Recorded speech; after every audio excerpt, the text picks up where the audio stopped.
The Danube is the queen of rivers, flowing like a European Amazon through half the continent. It's home to the biggest freshwater fish in the world, the beluga sturgeon.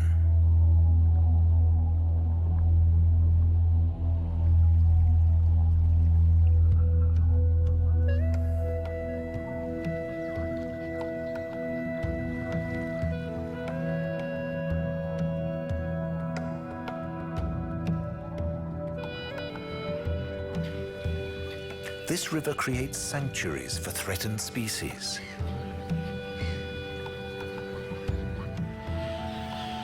Europe's earliest and oldest riverine forests are found here.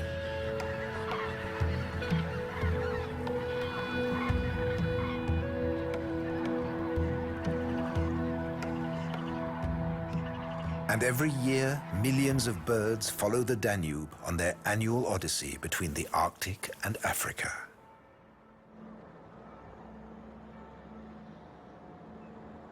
This vital corridor has attracted people for thousands of years.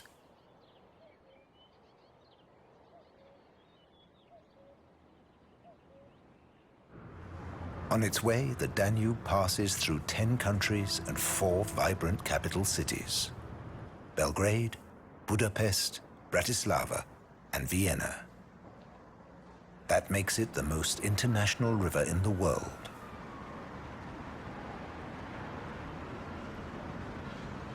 And in spite of all the changes men have made, it remains a river full of secrets and stunning landscapes.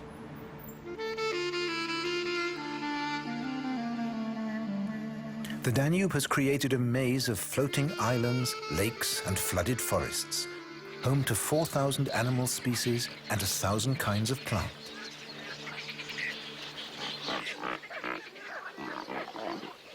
The delta is famous for its pelicans. They breed here in giant colonies, concealed and protected by dense screens of reeds.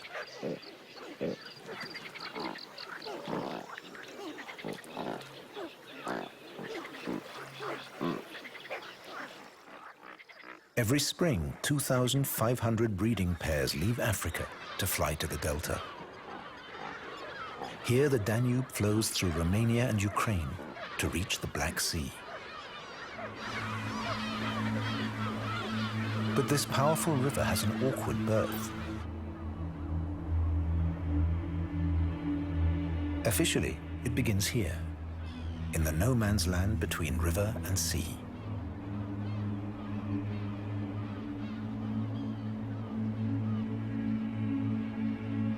This is the old lighthouse at Sulina, kilometer 0. For in contrast to every other river in the world, the Danube's length is measured from the river mouth. Crossing half of Europe, it stretches for almost 3,000 kilometers. It flows through many different landscapes and changes its personality with each one. Before reaching the watery wilderness of the delta, it flows through the Romanian plains. At the Iron Gate, it has gouged a steep ravine through the Carpathian Mountains. It crosses the Hungarian lowlands. And just before Budapest, it abruptly changes direction, skirting the northern foothills of the Alps. Its source lies deep inside Germany's romantic Black Forest.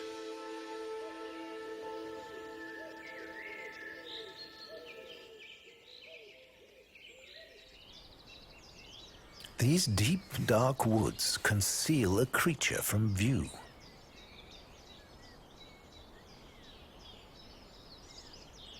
But nothing can mask its far-reaching voice.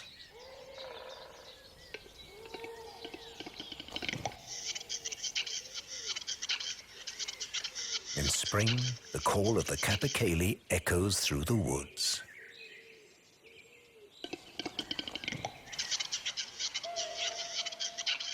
The dense forest also belongs to the lynx.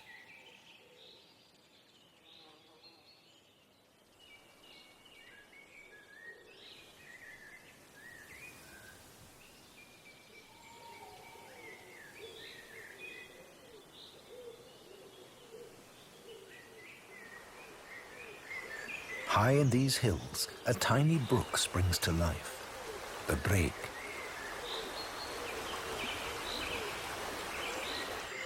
Crystal clear water seeps from the ground at several points.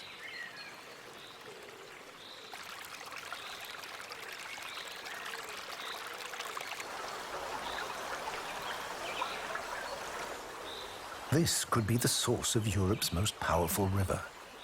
At least, that's what the plaque says.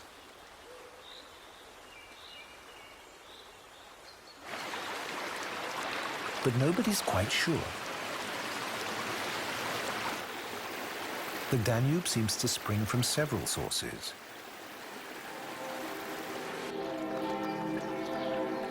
That's why in the castle garden at Donaueschingen, they built a basin to catch the water as it emerged and called this the source. It's as good as any.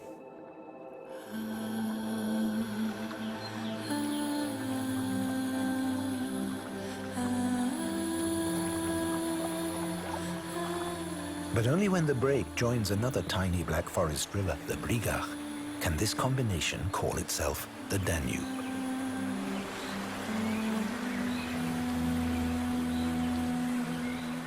It's the beginning of a mighty river system, Europe's Amazon, that will divide and unite half the continent. But before that happens, the Danube has a major problem to overcome.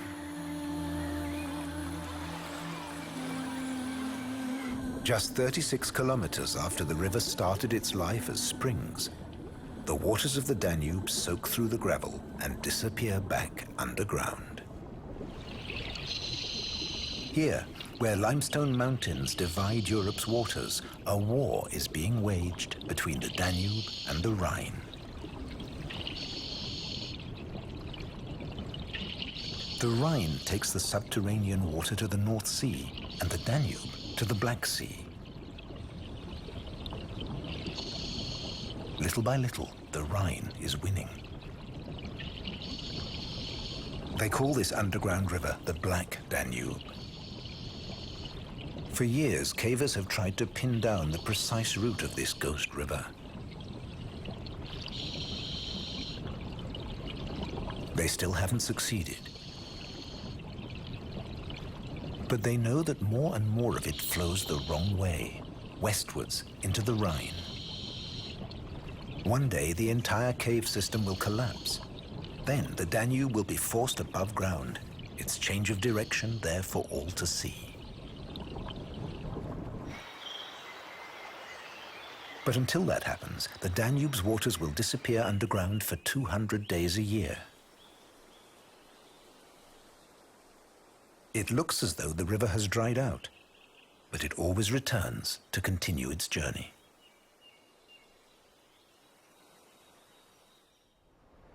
Downstream, the Danube slices its way through the limestone forests of southern Germany, on its way to a rendezvous with the forces that will really transform it.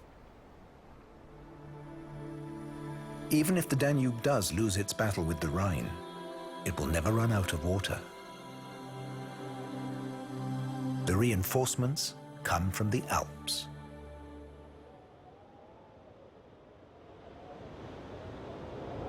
During the winter, huge masses of snow pile up on the Alpine peaks.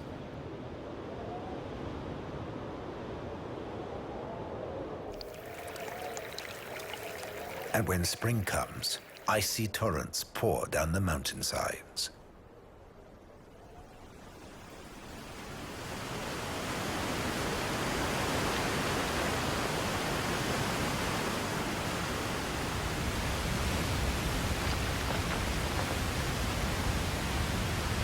Armed with fine grit, the water polishes the rocks as it plunges down the slopes. The weight of water carries away sand and gravel from the mountains and deposits them in the wide alpine valleys.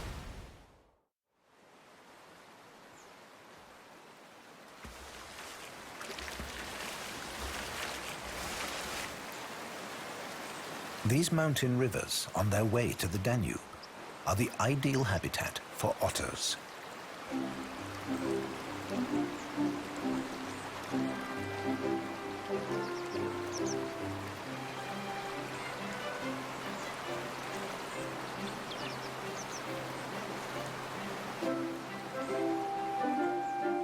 With their thick fur and streamlined bodies, they're perfectly adapted to life in the swift, cold waters.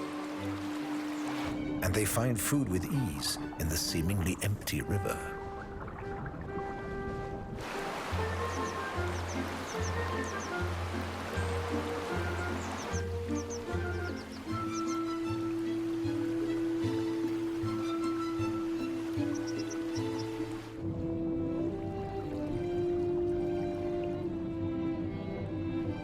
In the springtime, the giant Danube salmon leave the main river and swim up these tributaries.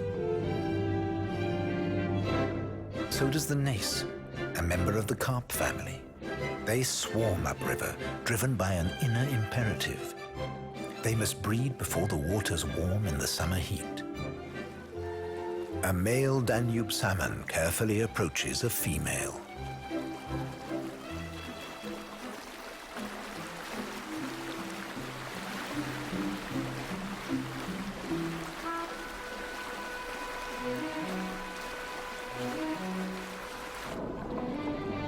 With powerful sweeps of her tail, the female creates a nest in the loose gravel. This is where she will lay her eggs.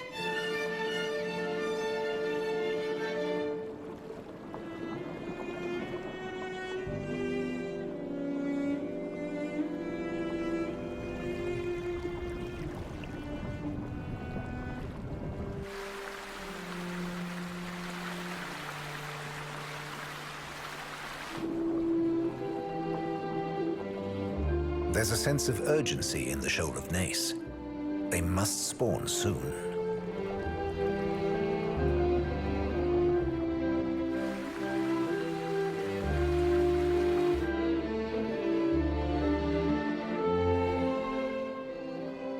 Back with the salmon, the excitement is growing.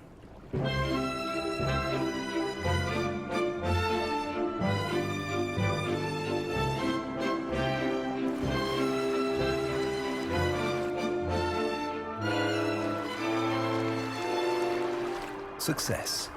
The nace have spawned just in time, each female laying between 20 and 100,000 eggs. Then, exhausted, the fish drift back downstream to the Danube itself. The alpine waters have transformed the Danube into a broad river, and now she passes into a new country and one of the most beautiful river valleys in the world. Austria's Wachau. This is where the Danube is at her most gentle.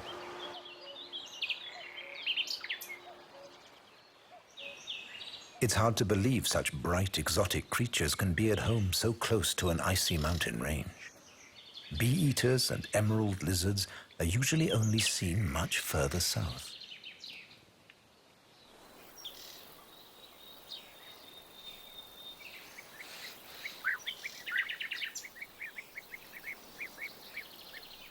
The secret of these animals' success is the exceptionally mild climate.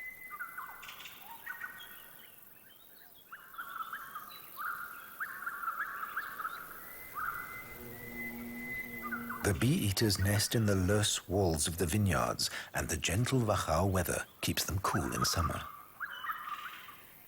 Loess is silt carried down from the Alps like the shingle and gravel.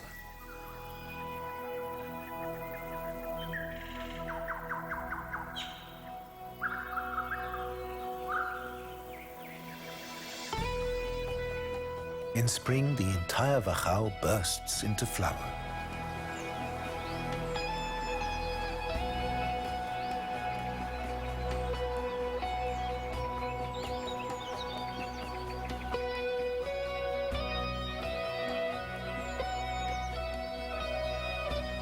In the fall, the grapes glow, ready for harvesting.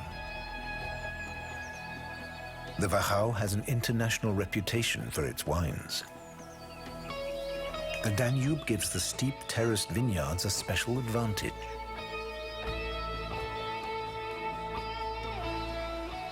This is where cool, damp air from the northern forests flowing down the river meets dry, warm air moving up from the Hungarian plains.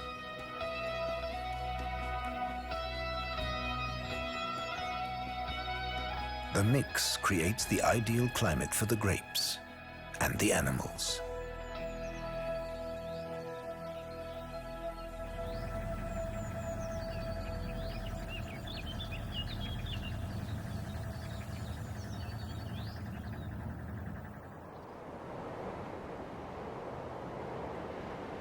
The Wachau is the gateway to a city inextricably linked with the great river Danube, Vienna.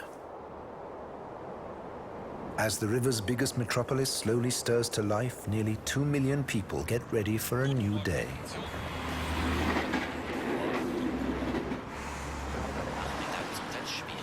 And yet if you live here, you barely catch sight of the Danube. The waterway that flows through Vienna is man-made, the Danube Canal. Yet just a few kilometers from this hectic bustle, on the far side of the city, there's a completely different world. The Donauauen National Park.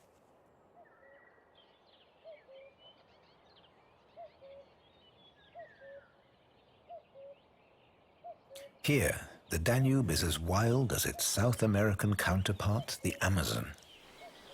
The national park is home to some of the most species-rich, dynamic habitats in Europe.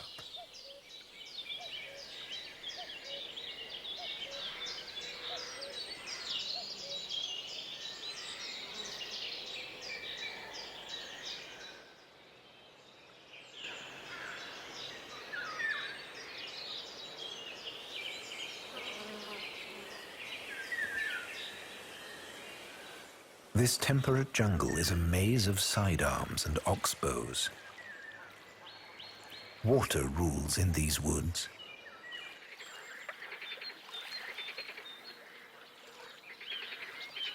The life of the great reed warbler is largely hidden by the reeds.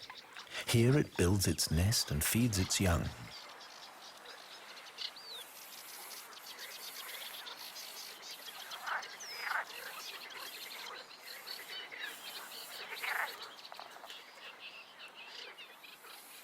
And what goes in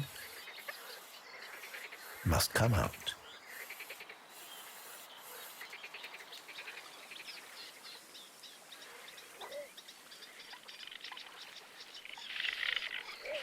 The little bittern move through the reeds with great skill. They avoid wet feet, even when fishing.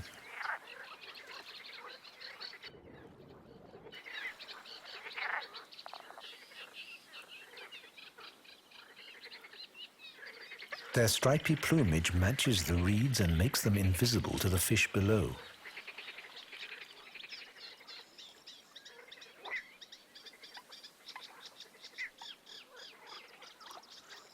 Their chicks are hidden deep in the reed bed.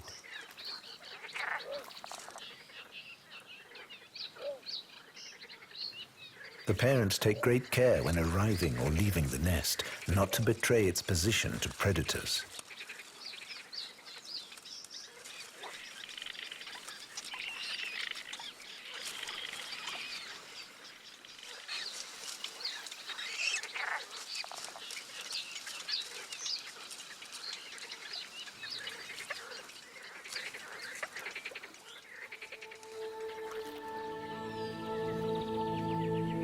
The Danube wetlands form a wilderness between the river and the forest.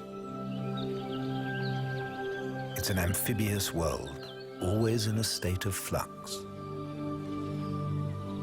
Everything depends on the main stem of the Danube supplying the side channels with water.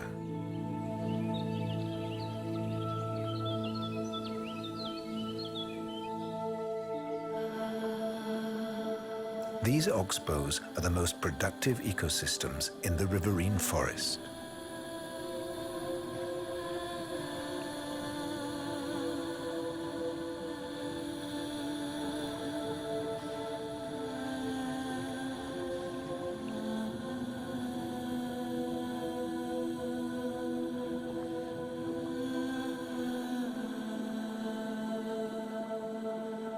But this watery paradise is under threat.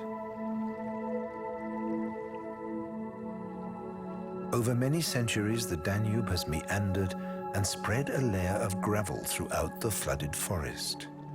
That gravel is critically important to all life here. East of Vienna, it's up to 60 meters thick, Europe's largest freshwater reservoir. But gradually, these backwaters are running dry.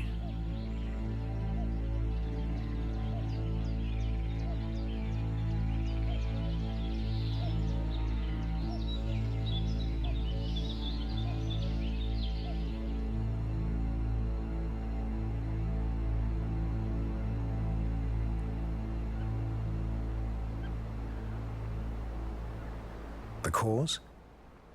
The Danube is digging itself deeper and deeper into its own bed.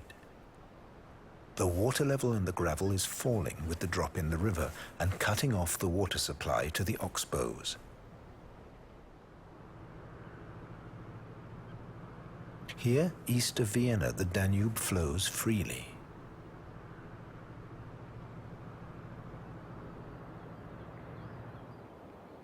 Building up its natural sandy banks as it goes.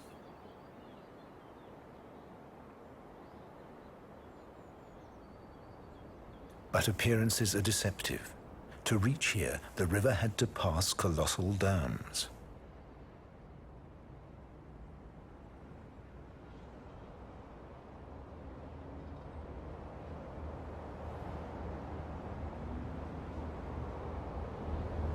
Ships and barges can pass through the locks, but the gravel and sand that the Danube drags with it from the Alps is left behind.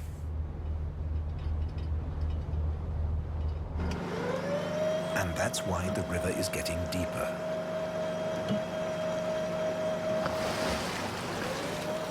Scientists from Vienna's University of Natural Resources and the river authorities are investigating the status of the river downstream of the dam.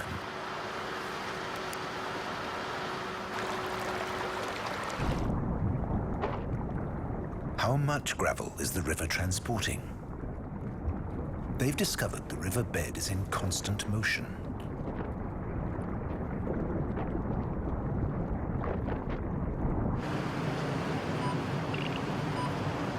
The antenna has detected a signal. The receiver, combined with GPS, can pin down the precise source.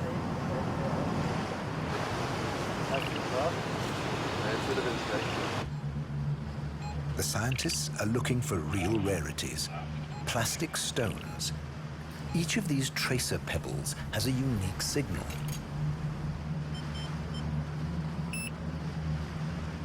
They're thrown into the water at predetermined points to check how and where the river's gravel is moving. The amazing discovery is that each pebble migrates about 3 kilometers a year. Doppler sonar can portray every centimeter of the riverbed.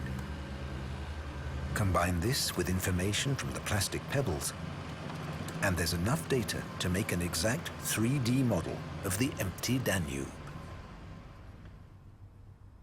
Shingle and gravel bunch up into dune-like shapes traveling downriver. 800,000 tons a year is transported downstream in this one section of the Danube, and there's no new gravel to follow from upstream. The riverbed is deepening. This information has allowed the river's engineers to develop measures to stop the Danube digging itself ever deeper. They collect gravel downstream and release it upstream.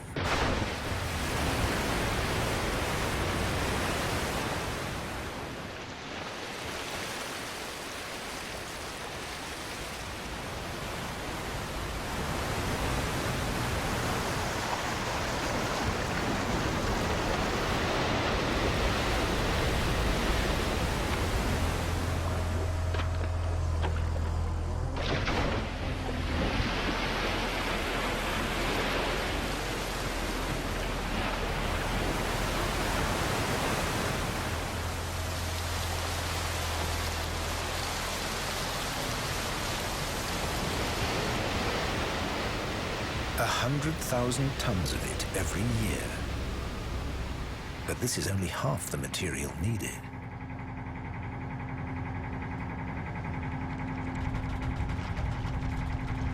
The fight against the deepening riverbed will never end. All they can do is get more efficient. Experiments are underway to add larger, heavier gravel to try to reduce the erosion.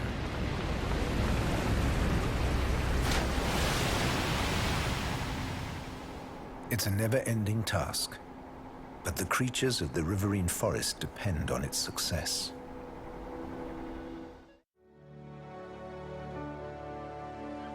Just after Bratislava is a barrier of concrete and steel that has proved highly controversial, the Gabčíkovo power station.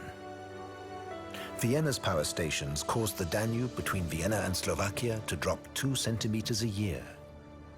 But building this Leviathan destroyed many kilometers of precious wetlands. Here the waters are measured and divided. Even for sport and leisure purposes.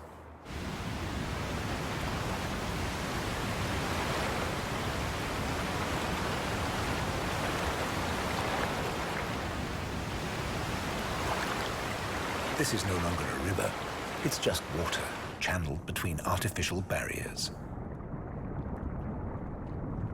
And underwater, the wildlife has changed too.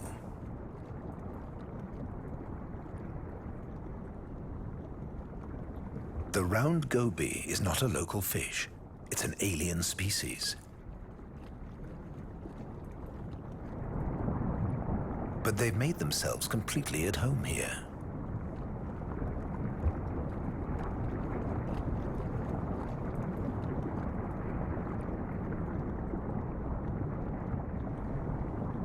They came all the way from the Black Sea. Freight barges brought them in their ballast water.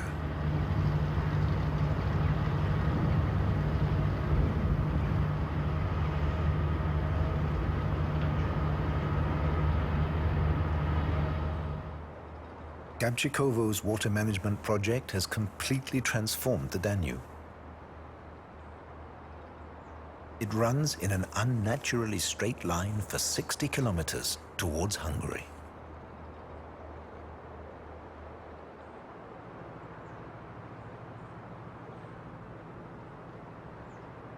But the Danube has never kept to a single course for long. Millions of years ago, this power station would have been beneath the waves of an ancient sea. And this was where the Danube ended. But then the weight of the water broke through the Carpathian Mountains, and the Danube flowed on toward the Black Sea, growing by 1,000 kilometers. Now one important tributary remains, the Tisza.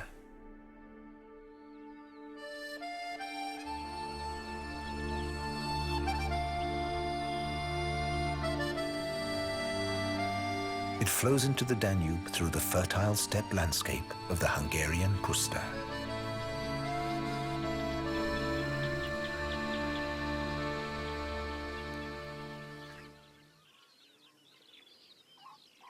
But in April, the Puszta's boundless meadows belong to strange birds. And they're even stranger mating rituals. Great bustards. The cocks puff themselves up to impress the females.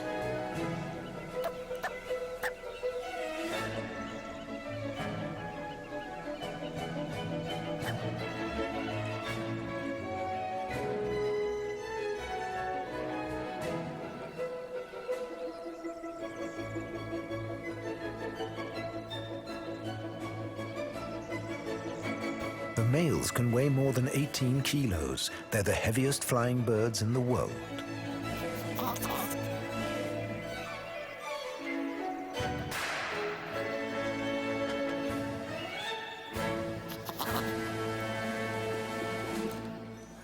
These wide-open plains are important breeding grounds for many species of threatened steppe birds.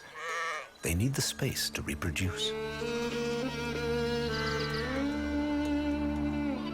Here, where the Tisza and Danube cross the Hungarian plains, millions of migratory birds take a break on their way to Africa.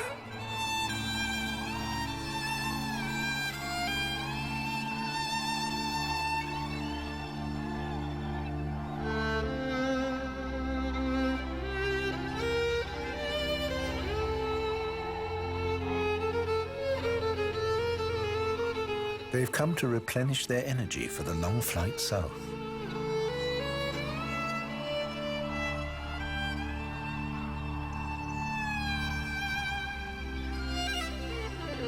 They'll find enough food, grain and insects on the harvested fields.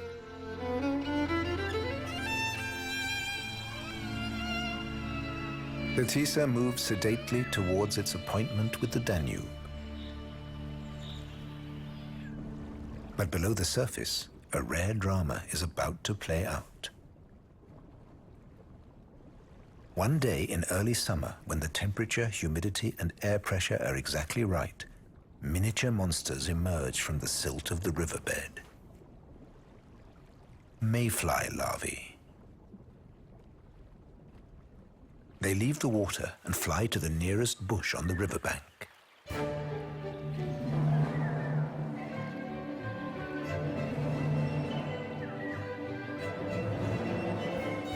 Here they shed their skins and turn into adult insects.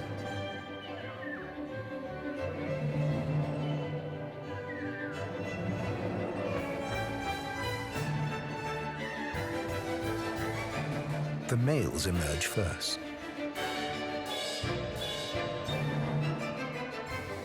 Skimming over the surface, they search frantically for females.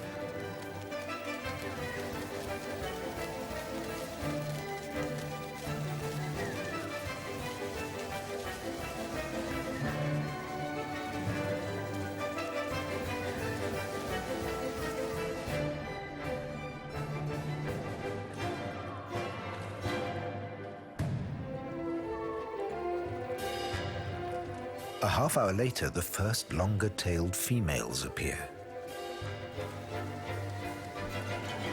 And as soon as they arrive, the males pounce, forming knots on the water as they mate in their masses. Their pleasure is short-lived. As soon as they've mated, the males die, floating downstream in their thousands. The fertilized females form thick clouds over the water as they beat their way upstream to lay their eggs.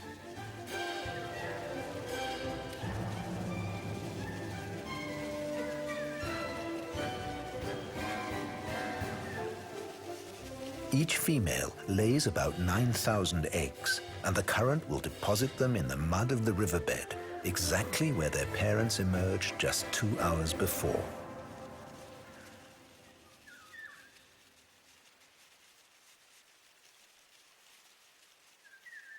There, the eggs will hatch, and the larvae will wait for years until their time comes. Just after sunset, the spectacle is over. Not a single mayfly will survive till morning.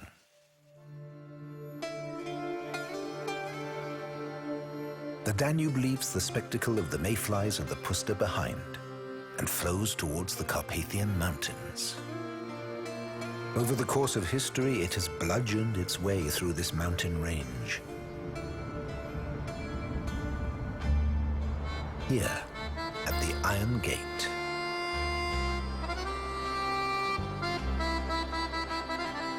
The Danube is squeezed between Europe's highest ravines. The cliffs rear 300 meters out of the water.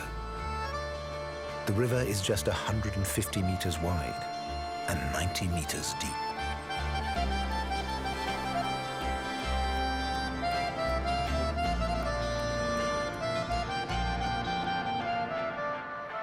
For the Danube bargemen, the Iron Gate marked the border of Europe. This was the most arduous and dangerous stretch of the river.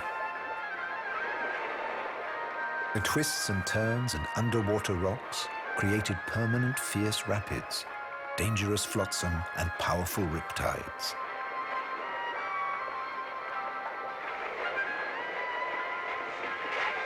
There were even points where steamboats had to be helped upstream by trains.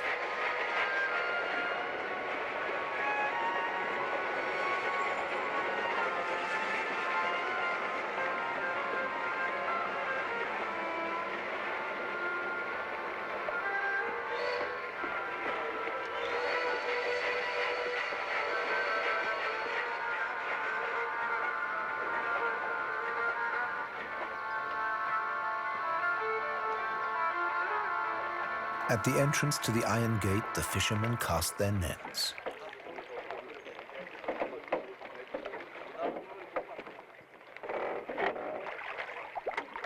They mostly caught small fry. But then, as now, they were hoping to hook the most valuable fish in the world. The beluga sturgeon can reach a length of 8 meters. The income from one female fish full of kilos of caviar could support a fisherman and his family for years. These huge fish once swam far upstream to their spawning grounds beyond Vienna.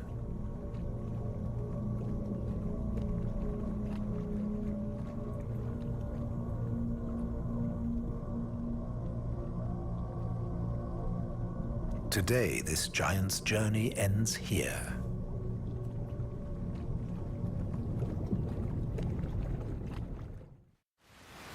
In the 1970s, the Danube 1 dam was built, and the wild waters of the Iron Gate were tamed. But it's a barrier the sturgeon can't pass, and if these giants, which live up to 100 years, aren't able to reach their spawning grounds, then the species may be heading for extinction. But the dam is important, for it provides almost the entire electricity supply to 2 countries, Romania and Serbia. 17,000 people were rehoused as the raging cataracts were transformed into a 150-kilometer-long lake.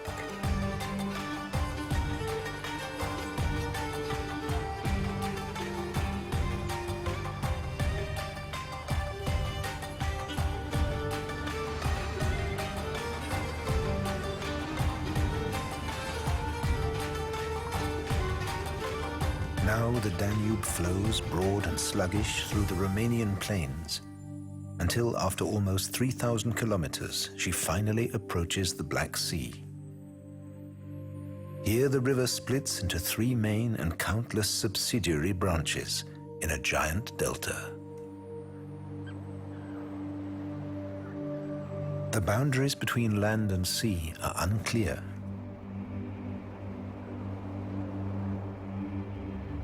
At the coast, all is ambiguous, and the embankments are needed to guide the ships into the navigable channels.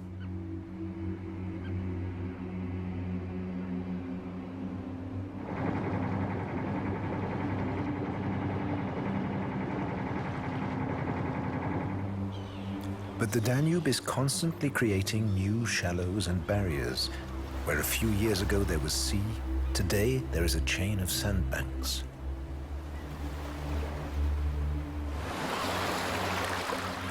This is the final resting place for the gravel and sand washed from the Alps.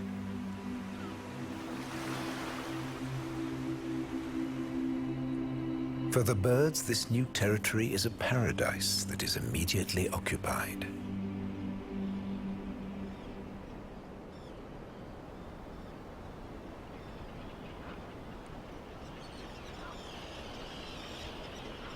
Thousands breed here in gigantic colonies.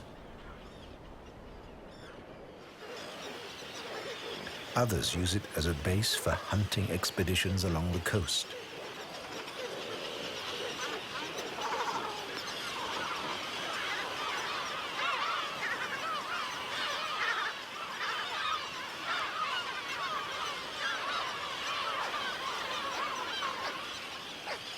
Waders probe the mud for worms and other small creatures.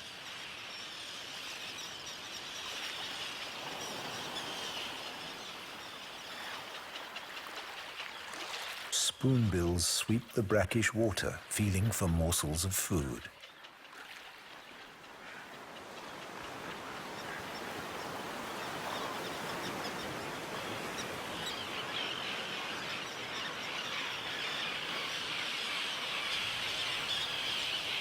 Thousands of terns breed in crowded colonies.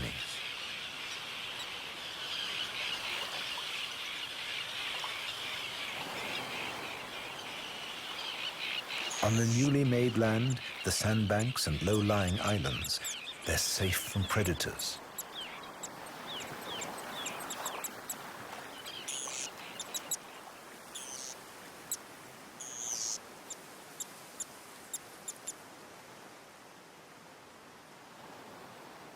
With no foxes to worry about, they can lay their eggs on the ground.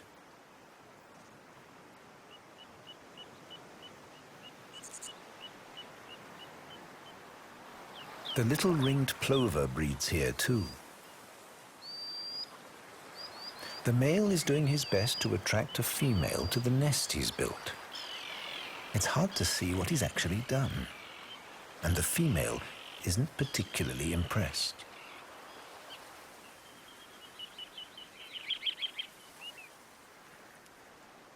But he won't give up that easily.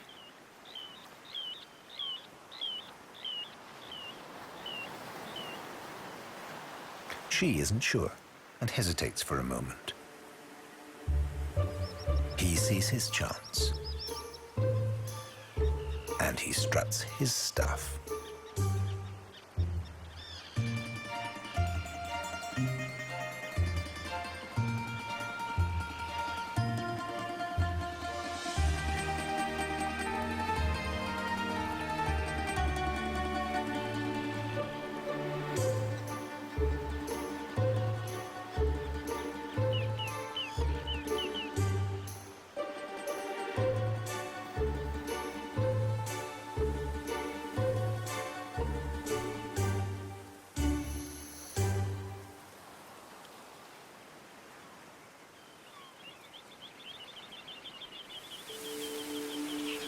The breeding season in the Delta lasts until August, when many of the birds will depart for their winter quarters in Africa.